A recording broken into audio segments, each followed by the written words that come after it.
અત્યારે રંગોલીની શોપિંગ માટે આવે છે. મજા આવે આમ જોઈએ ને તો બધા રંગબેરંગી કલર્સ બધા જોવા મળે તો આમ બહુ મજા આવે. મતલબ મને તો કલર્સ બહુ પર્સનલી પસંદ હોય છે અલગ અલગ. તો મિત્રો કહેજો પેકેજિંગ કેવું લાગ્યું ઝીલે કરેલું, મને કમેન્ટમાં જરૂરથી જણાવજો. તો આ છે અમારી birthday thank you. Hello guys, welcome to a new vlog.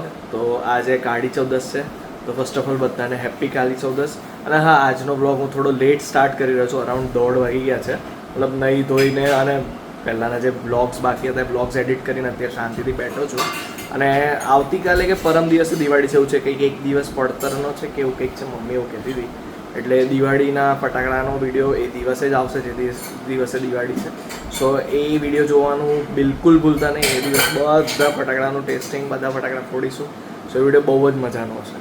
કંઈ નહીં, ફટાફટ બ્લોગની શરૂઆત કરો. મિત્રો આજે બહુ જ દિવસે ફ્રી થયો તો આ વેબ સિરીઝ જોઈ રહ્યો છું. આ વાલી કંઈક નવી વેબ સિરીઝ આવી, જીની મેકઅપ વિશ. આમ તો ઇન્ટરેસ્ટિંગ સિરીઝ લાગી, સારી છે તો એ જોઈ રહ્યો છું. અને હા, હમણાં જ મારું જમવાનું આવી ગયું છે, એટલે હવે જમતા જમતા એ સિરીઝ જોઈશ.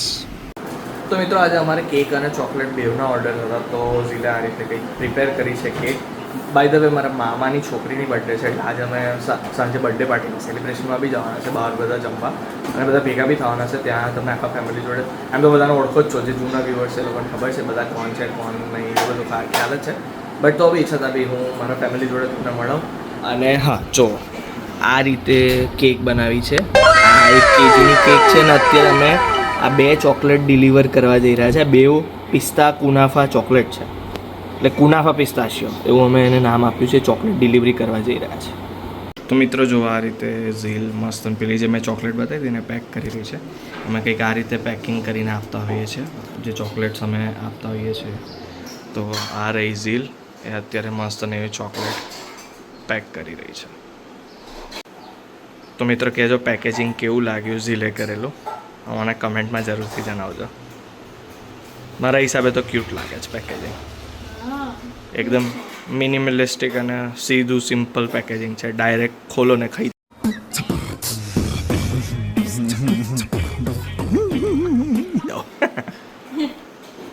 તો મિત્રો તમે જોયું જશે ચોકલેટનું પેકેજિંગ થઈ ગયેલું. એ ચોકલેટ હવે હું અને ઝીલ ડિલિવરી કરવા જઈ રહ્યા છે. કેકમાં એવું છે કે કેકમાં તો સાંજે પેલું સેલિબ્રેશનમાં જવાનું જ છે, તો એ વખતે હું ને ઝીલ લેતા જઈશું. બટ અત્યારે ચોકલેટ છે પહેલાં મારે આપવાની છે, બીજા ક્લાયન્ટની છે. સો એ અત્યારે આપવા જઈ રહ્યા છે. Few minutes later. તો અત્યારે અમે રંગોલીની શોપિંગ કરવા નીકળી ગયા છે. તો બાકી હતી બધી શોપિંગ હજુ નાની મોટી. તો ઝીલ રંગોલીની શોપિંગ કરી રહી છે અને કંઈક આ રીતેનો સ્ટોલ છે આખો.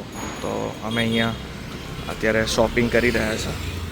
ઝીલ બધા કલરને એવું સિલેક્ટ કરી રહી છે, એની ડિઝાઇન અમુક વિચારેલી છે એના માટે. મજા આવે આમ જોઈએ ને તો બધા રંગબેરંગી કલર્સ બધા જોવા મળે તો આમ બહુ મજા આવે. મતલબ મને તો કલર્સ બહુ પર્સનલી પસંદ હોય છે અલગ અલગ. સો યા મેં એના જોડે થોડી મદદ કરું એને શોપિંગમાં. તો મિત્રો ફાઇનલી શોપિંગ પતી ગઈ છે ઝીલની રંગોલીની. તો જોએ આવી રહી ઝીલ, તો જો એને બધું રંગોલીની શોપિંગ કરી લીધી છે. તો આ લઈને આવી ગઈ છે. હવે અહીંથી નીકળીશું. पैसा है मेरे पास कि गिनते गिनते थूक खत्म हो जाएगी, पैसा खत्म नहीं होगा. શું લીધું તું એ? જો એક નાની રિંગ લીધી છે, આવી 3 સાઈઝની છે, આનાથી મોટી અને બીજી એકદમ મોટી. પછી આ ડબકા મૂકવાની છે બોટલ, અને આ સ્પ્રિંકલર કરવાની ટેપ ટેપ, અને બીજા બધા કલર લીધા છે. તો અત્યારે અમે ફાઇનલી પેલું મેં કીધું હતું ને કે મારા બેનની બર્થડે છે રાઈટ, અમારા મામાની છોકરીની. તો એના માટે અમે ગિફ્ટ લેવા આવી ગયા, સરપ્રાઈઝ ગિફ્ટ. તો ઝીલ અહીંયા છે અને હું અહીંયા છું. અમે એકચ્યુઅલી અહીંયા ગિફ્ટ પેકિંગ કરાવવા આપી છે. સો હમણાં ગિફ્ટ પેક કરી દઈએ પછી અહીંયાથી નીકળીએ. તો મિત્રો જો આ રીતે અમે ગિફ્ટ લઈ લીધી હતી. ઝીલના હાથમાં છે અત્યારે ગિફ્ટ, અમે લઈ લીધી છે. એ આ ગિફ્ટ બેઝિકલી છે ને આર્ટની કીટ છે. लेकिन ये साला कर क्या रहा है? નાના છોકરાઓ માટે ક્રિએટિવ કીટ ના આવતી હોય, એટલે કે એમાં ડ્રોઈંગ કલર્સ ને બધું અલગ અલગ પેલા હોય ને પેઇન્ટિંગ માટેના ને સ્કેચ પેન ને બધું એનું આખું કોમ્બો છે. તો એ અમે એના માટે લીધું છે કે થોડું ક્રિએટિવ એમાં લાઈફને એ એક્સપ્લોર કરી શકે. કારણ કે હવે રમકડા તો બધા આપતા જ હોય, તો રમકડા તો રમે જ કરતા હોય બાળકો. ये बड़ी अच्छी बात कही आप. બટ આ થોડું ક્રિએટિવ એમાં અમે બે ડિસાઈડ કર્યું કે આવું કંઈક આપીએ તો એને થોડું યુઝફુલ થાય. સો એ ગિફ્ટમાં અમે લીધું છે.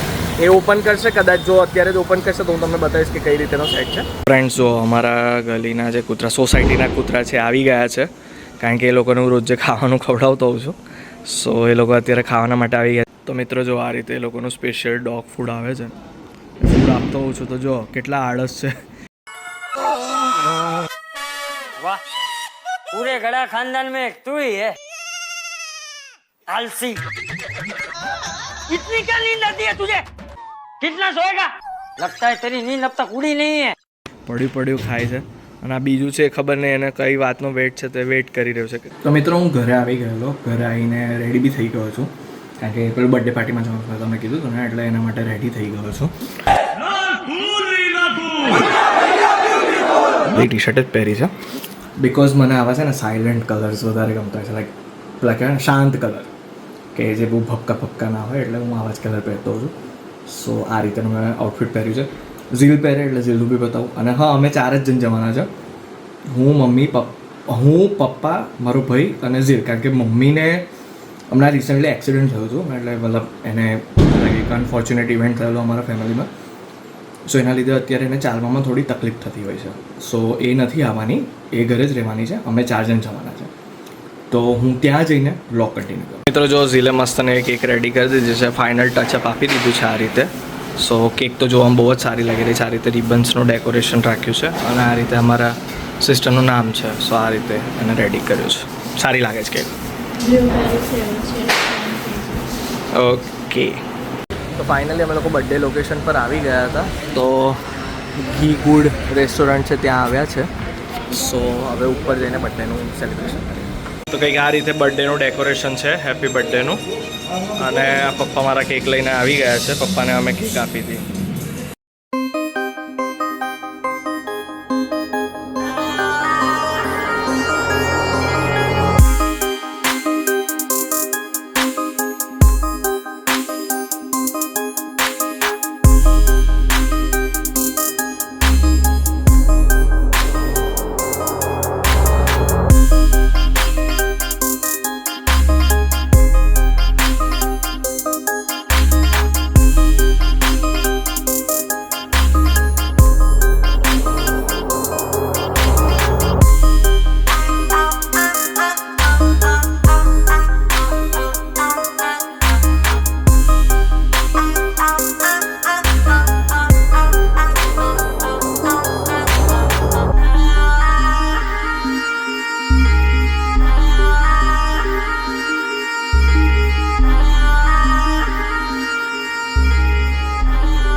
આ છે અમારી birthday girl Dhyana. Happy birthday. Thank you.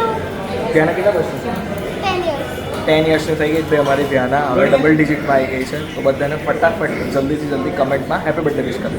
Okay, બધા થેન્ક યુ કહી દીધું બરાબર. તો અત્યારે જમવાનું પતી ગયેલું. બ્લોગ બહુ નહોતું કર્યું બિકોઝ ફેમિલી ટાઈમ હતો. આ જો હમણાં જ બધા જમીને ઊભા થયા છે.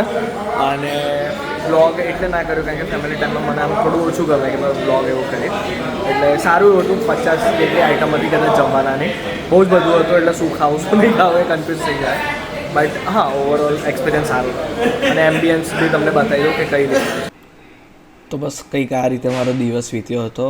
પરિવાર સાથે ટાઈમ વિતાવ્યો, બેકરીના કામ કર્યા અને બીજા ઇન જનરલ કામ બી દિવાળીના બધા બાકી હતા એ કર્યા. સો આઈ હોપ તમને બધાને આ વિડીયો પસંદ આવ્યો હશે. જો પસંદ આવ્યો હોય તો પ્લીઝ વિડીયોને લાઈક કરજો, કમેન્ટ કરજો અને ચેનલને સબસ્ક્રાઈબ કરવાનું બિલકુલ ભૂલતા નહીં. મળું નવા વિડીયો સાથે. ત્યાં સુધી બધાને મારા જય શ્રી કૃષ્ણ.